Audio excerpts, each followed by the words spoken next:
Frank Luntz is with us right now to talk about some of the polling and what you're seeing. Does having Bill on the campaign trail, do you think, help Hillary Clinton? It definitely does, because he's still a wonderful communicator. Although I will say that the first thing I say when I show video of him in focus groups is that he looks so much older and he sounds so much older, and people are surprised if they haven't really been watching him. His voice is weaker, and that, I think, will draw attention to her health, because his health doesn't look so great. But he still is. He has the ability to tap into something emotional that most of our politicians today don't have. And he does so in a very positive way. So I think he's the best surrogate she's got. So could it be that at the end of the day, it won't matter that she's off the trail for a couple of weeks? Even not a couple of weeks. He just said she'll be back in a few days. But will it not matter because his stance will be even better? First thing is that if she's off the campaign trail, make no mistake, she's prepping for her debate. Sure. So they're going to be doing hours and hours of that, and that can help her on September 26th. By comparison, Donald Trump says he won't do any debate prep, and I don't understand that. I don't understand that either. I understand that he's got a keen understanding of the media. He knows where the lights are. He knows where the cameras are. But this is prime time. Yeah. And we're trying to create that drinking game for every time that Trump attacks Hillary and every time that she attacks him. I don't have it yet, but if someone can tweet an idea to you, I would greatly appreciate it, and I'll give royalties. Well, tell us your drinking game that you just told us during the commercial break when it comes to Bernie Sanders. Yes, every time that Bernie Sanders offered something for nothing, you had to drink from somebody else's beer.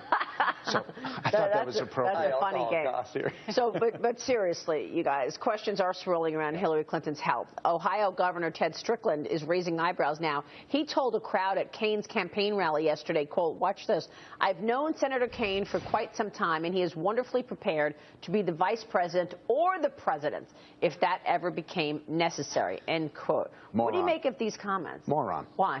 Because you don't suggest that. First off, the average American doesn't even know who Tim Kaine is. He's been an outstanding politician, a very strong senator, and strong governor, and chairman of the Democratic National Committee.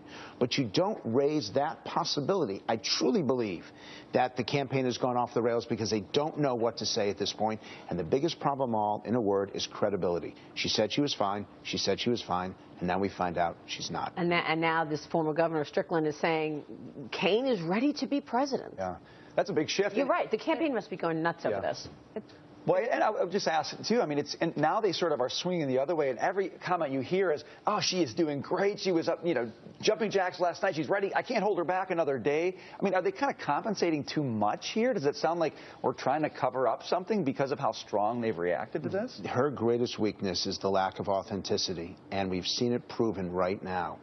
But just maybe this isn't so bad because her comments the day earlier about Trump supporters were so bad that this gets everyone to forget what she had said 24 hours earlier. I'm wondering, too, what the larger implications are of this are for her. I mean, do these kinds of things, the deplorables, the transparency issues regarding the health issue, how are voters absorbing it? Is it kind of baked into what we know, that we've seen her favorability numbers drop? I mean, what potential does this have to actually move the needle? And that's a good point, because it's not that Trump has improved, it's that Hillary has collapsed, and her unfavorables now are as high as Donald Trump's. But the big difference, 45% of Americans have a strongly unfavorable opinion of Donald Trump. Only 35% have a strongly unfavorable opinion of Hillary Clinton.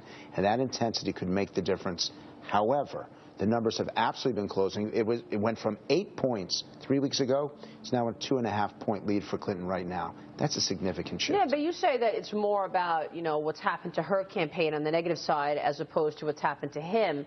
I think he has improved. Sure. I watched him yesterday from Baltimore. He was on message. He was very specific in terms he wasn't getting off message in any way. He was calm. He exhibited leadership. So I think somebody's talking to him, and he is changing a bit. And I owe him an apology, because I told the joke about a week ago that Stevie Wonder reads a teleprompter better than Donald Trump. Well, now they're about even. Okay.